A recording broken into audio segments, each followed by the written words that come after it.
competitive energy Honourable market. Member, your time has expired. Thank you. The next speaker is the Honourable Minister of International Relations and Cooperation.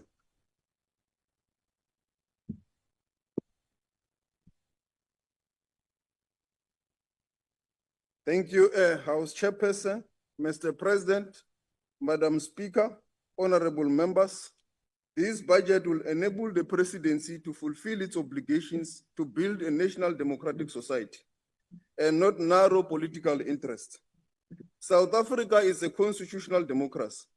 When there is a challenge of national significance, a commission of inquiry becomes relevant.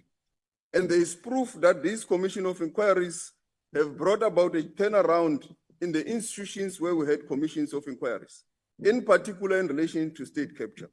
ESCOM, the lights are back, are on. The network industries such as Transnet, our ports, they are on their way to recover. SSA, in its last posting, has posted a profit of 252 million rands. SARS has now recovered about 2.3 trillion rands. Its capacity has recovered.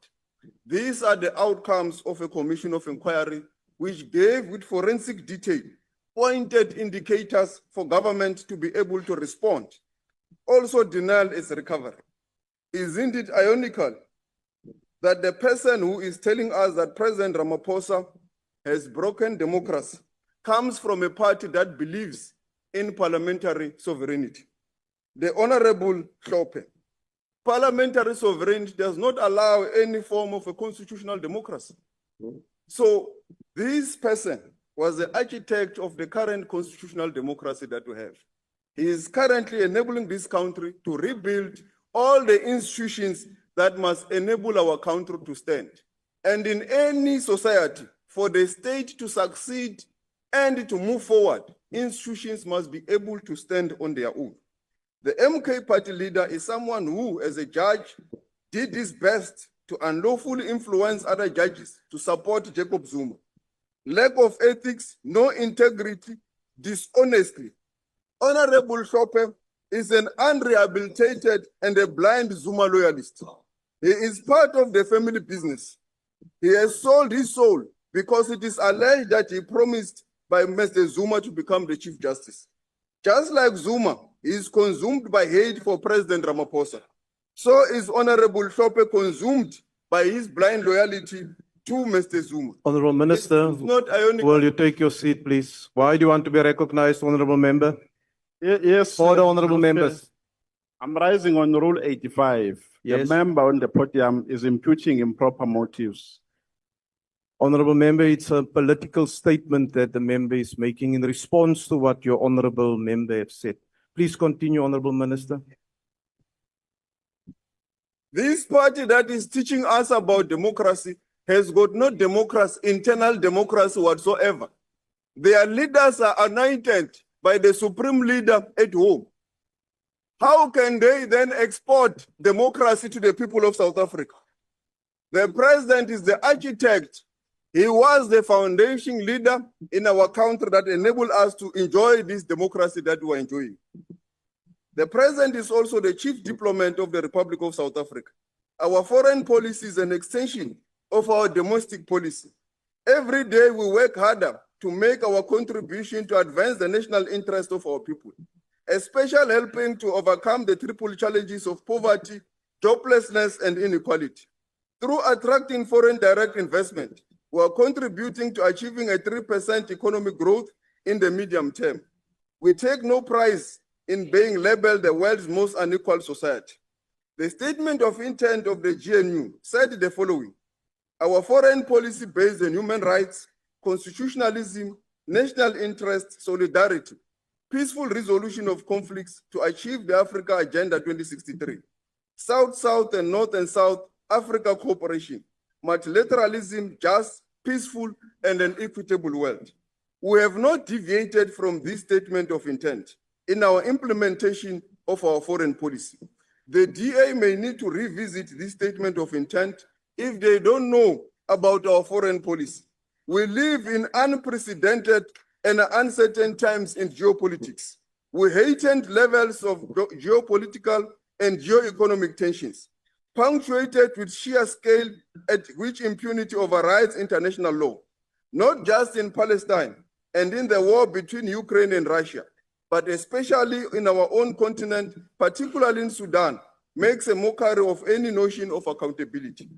This, coupled with rampant surge towards unilateralism, severely weakens collective actions that undermines the promise of multipolarity in addressing common global challenges.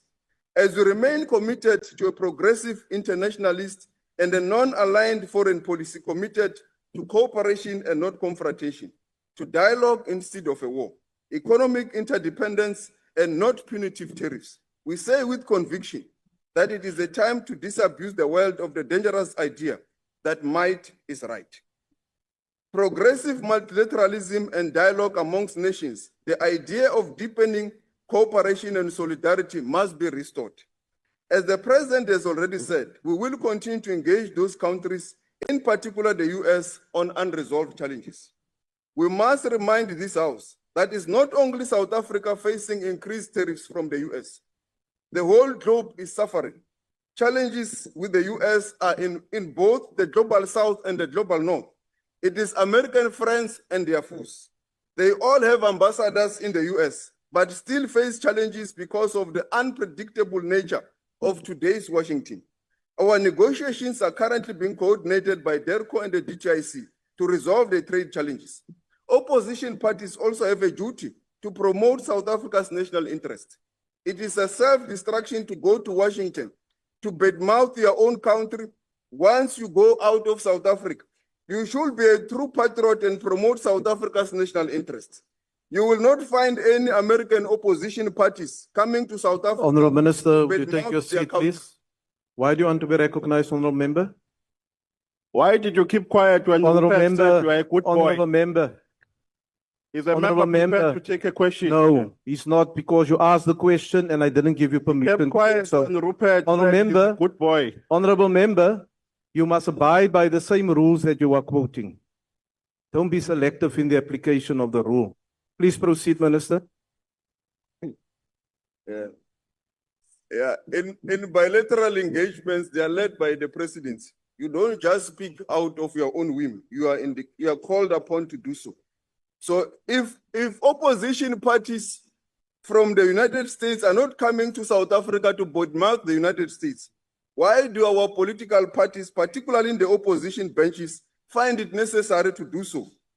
Honorable Mulder, Sam Peter Blanche in his book, History of Inequality, argues that apartheid was built in such a manner that it must be able to reproduce itself, even in a democracy.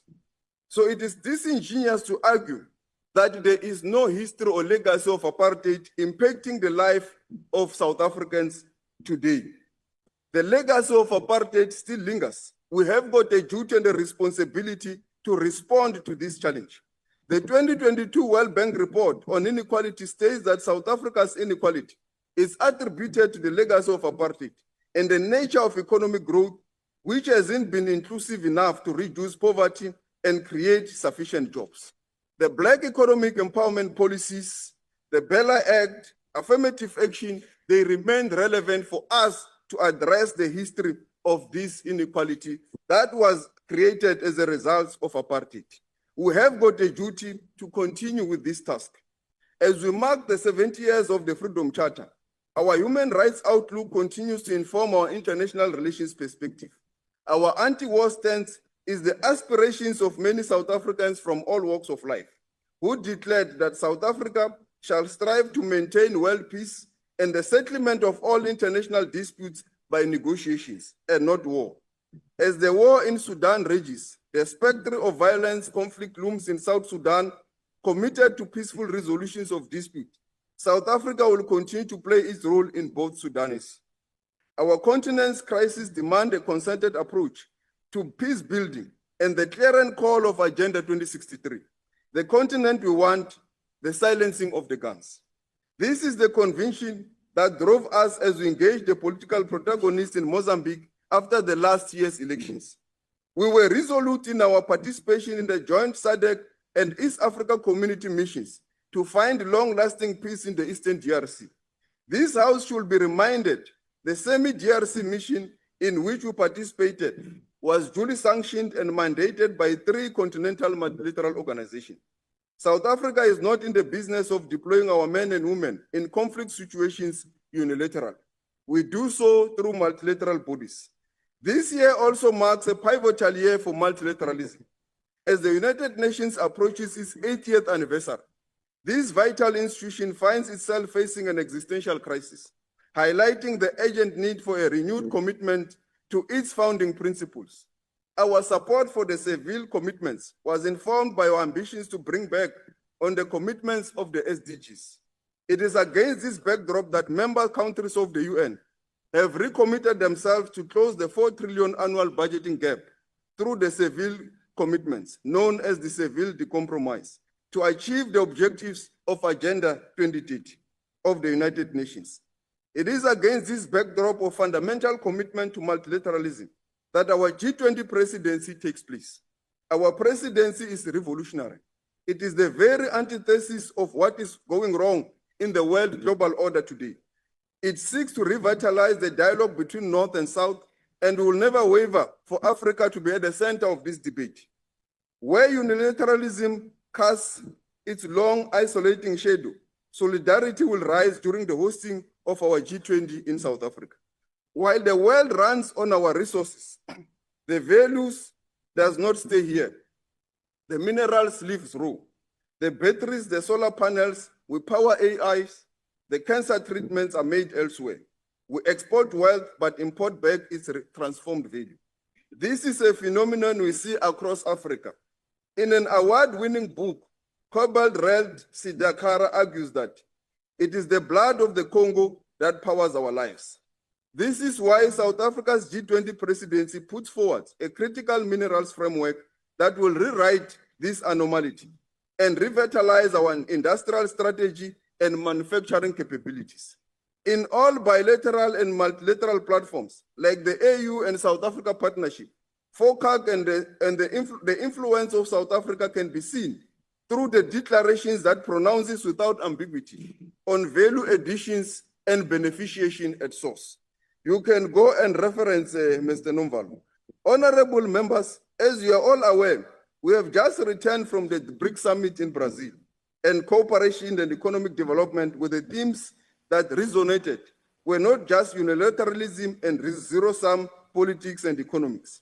South Africa continues to leverage its BRICS partnerships to power its green future.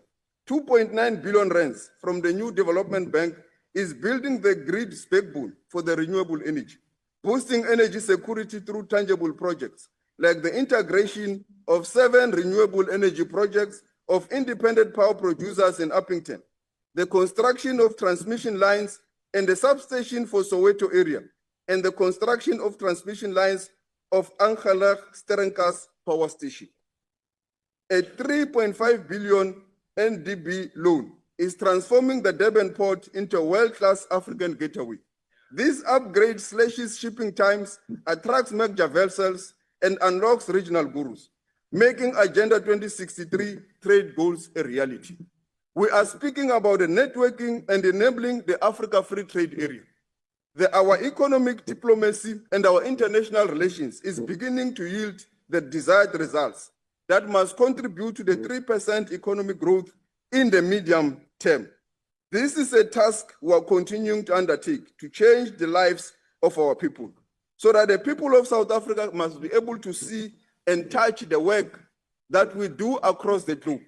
It is against this background that this House must adopt and pass the presidential budget votes, because this will enable the presidency as the chief diplomat of the Republic of South Africa to crisscross the globe in bilateral and multilateral platforms to enable us to achieve these objectives.